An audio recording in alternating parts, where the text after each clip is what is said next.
everyone. Thank you, Anush, and thank you, Camus, for the invitation. The title of my paper is Gulf Korea Ties, Special, Smart, and Strategic. I think the title is a reflection of the current relations between the Gulf countries and Korea. These three words keep coming back in my presentation because this is very well embedded in all the partnerships that the Gulf countries are having with Korea. I've used this picture specifically because it reflects those three words. It's special because this was the first time that a non-Western country won a major bid in the Gulf countries.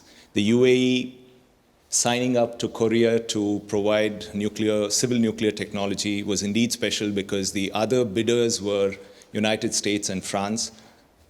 It was smart because, as my former colleague just mentioned, it was Western-style technology at Eastern price. So it was indeed the money matters which actually won the bid for the Koreans rather than for the French or the Americans. And strategic because the kind of confidence that the two sides developed over a period of time since 2009 has now developed into many strategic cooperation mechanisms. Let's just take a look. I think when we look at Gulf-South Korea relations, we must look at it broadly in terms of the expansion in the Gulf-Asia ties itself. Over the last 20 years, we've seen a dramatic increase in cooperation. It's rooted in economics, but it has then moved on to several other dynamics, including several security dimensions now. South Korea is considered a miracle on the Han River, but miracle in the desert is what the Gulf countries have also witnessed. We've seen exponential growth on both sides. If you remember, many of the unskilled workforce in the Gulf countries were from South Korea not too long ago in the 60s and 70s.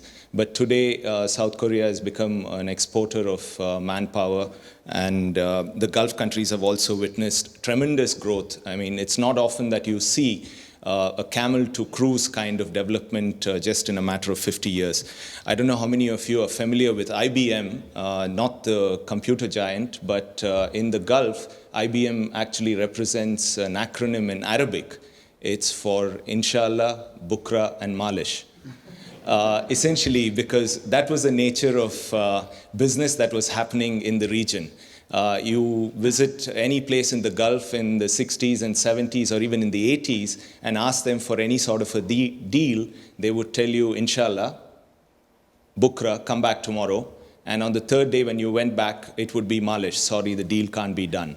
But now it's the kind of Maggie situation where everything gets done in a couple of minutes.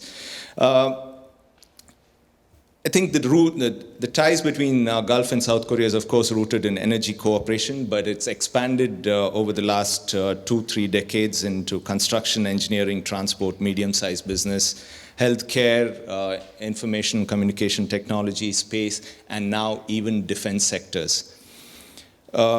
I think we should see this in terms of the economic diversification that's taken place in the Gulf countries.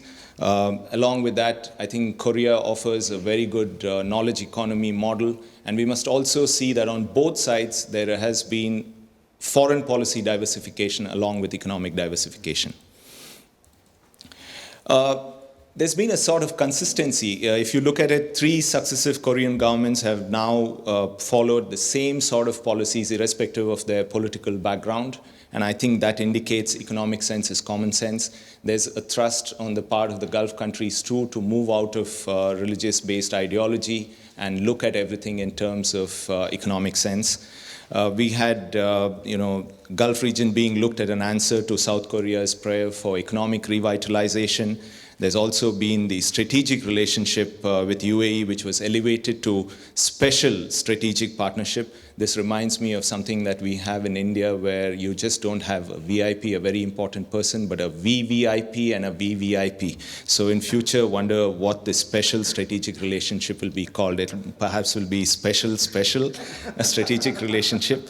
And I think as we move on, we will see that it will not be just limited to energy cooperation and some of the other items that I mentioned, but will also begin to engage in the Industrial Revolution 4.0, which includes artificial intelligence, robotics, Internet of Things, autonomous vehicles, and all that nanotechnology. I think South Korea is at the cutting edge of all these dynamics, and we will increasingly see the Gulf countries cooperating with South Korea in the future. Here's a list of the largest producers of oil. You would note that several of them are from the Gulf. And here's a list of the largest crude importers, many of them from Asia. In terms of volume, more than 45% is from Asia, and South Korea is among there, getting roughly about 7% of oil from.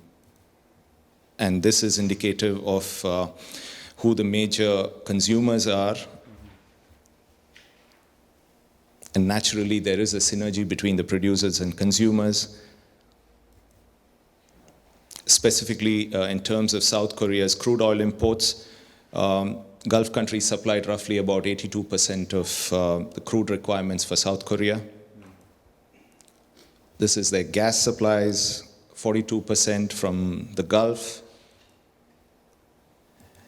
And I think if you look at it just in terms of giving you examples from the South Korean involvement in the Gulf, there's plenty happening in Kuwait, in Qatar.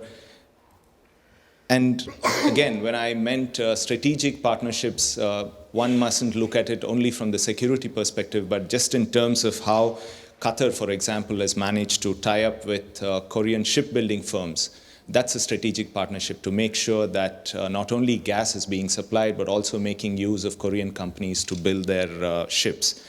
And then, of course, the Iran factor is very important here. In 2016, South Korea signed up roughly about $40 billion worth of projects. It's in a limbo because of the sanctions, but that's always going to be an important dynamic in the Gulf-South Korea relationship.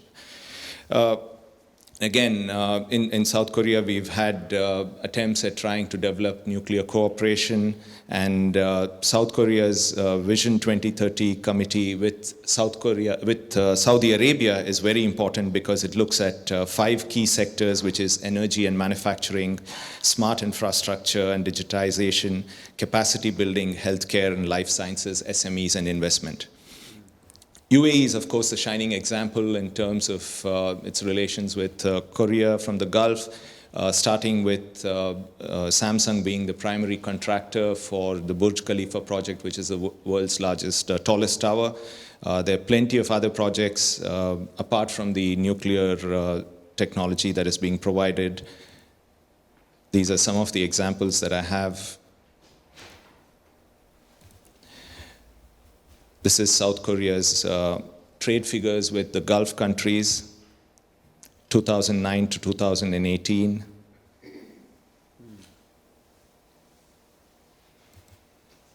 And this is specifically limited to the GCC countries. You'd notice it's roughly about $80 billion.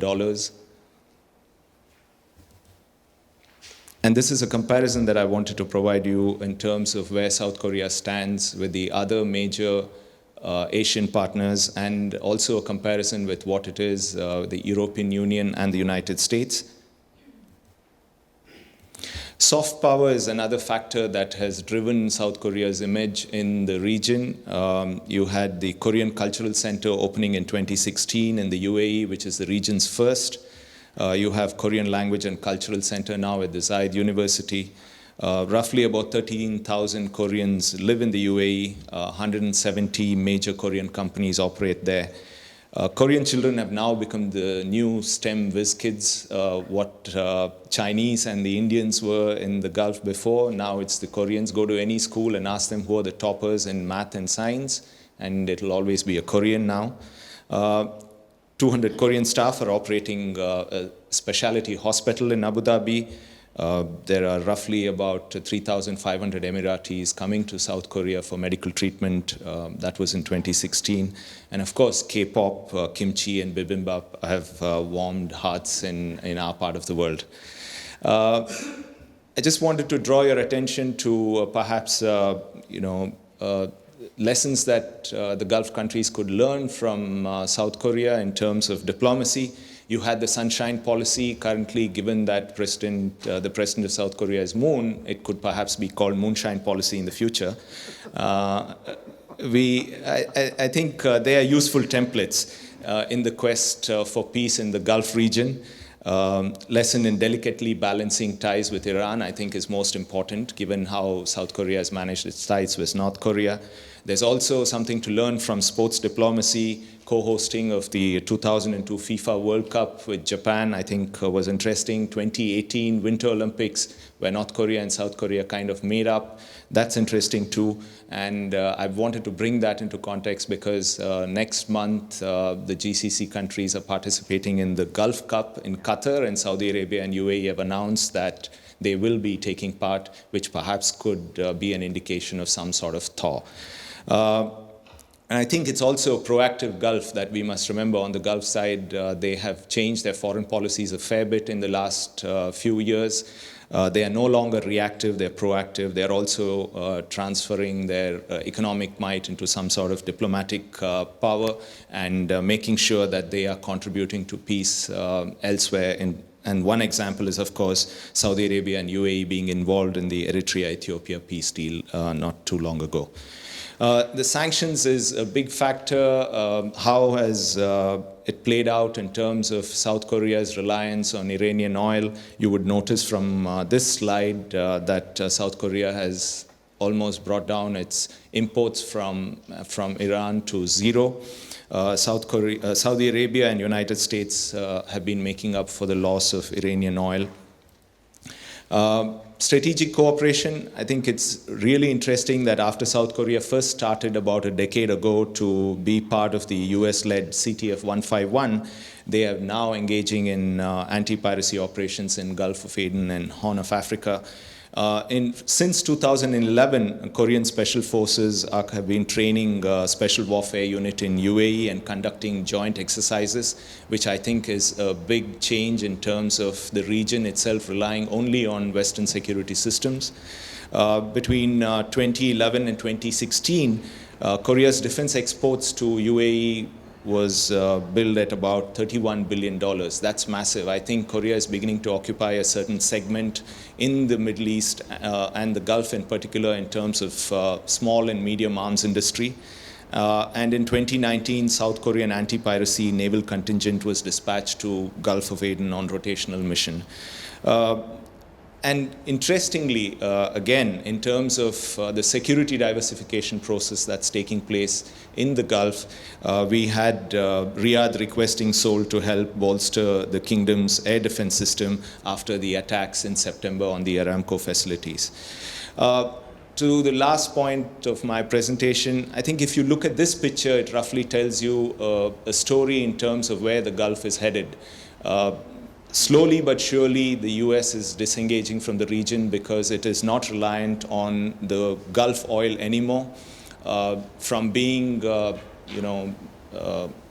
deficient in terms of oil, it is now producing enough not only to manage its own affairs, but also to become a net exporter of oil. So the logic is that if the US is not requiring Asian oil, then it wouldn't be interested in the security affairs of the region. On the other side, Asia is the one that would be more interested in buying oil from the region. That's where the economic growth is forecast. So there would be a natural synergy, not only economic synergy, but also security synergy in the years ahead. What are the opportunities and challenges then? US-Saudi-Iran tension, of course, will add to sanctions and uncertainties. There is an economic slowdown which will affect both the Gulf countries and South Korea. Future partnerships are not going to be bilateral. I think we need to look beyond bilateral. It's going to be multilateral in the years ahead. We are already beginning to see that. Saudi Arabia and UAE are working with China in Oman and in Pakistan. Perhaps that's what South Korea could also think of doing in terms of working with the Gulf countries in countries outside the Gulf. Is United States disengaging from the region? I think so. because one of the calls that they're making is to end the free riders business. So far, the principal buyers of oil, which is India, South Korea, Japan, and China, have been relying or piggy riding on American naval presence in the region. But in the years ahead, if America was to disengage, what would happen to the security of the region? What would happen to the supply chain in the region? Will that mean that there would be some sort of a collective security architecture? Would it be China-led? Would it be Asia-led? Overall,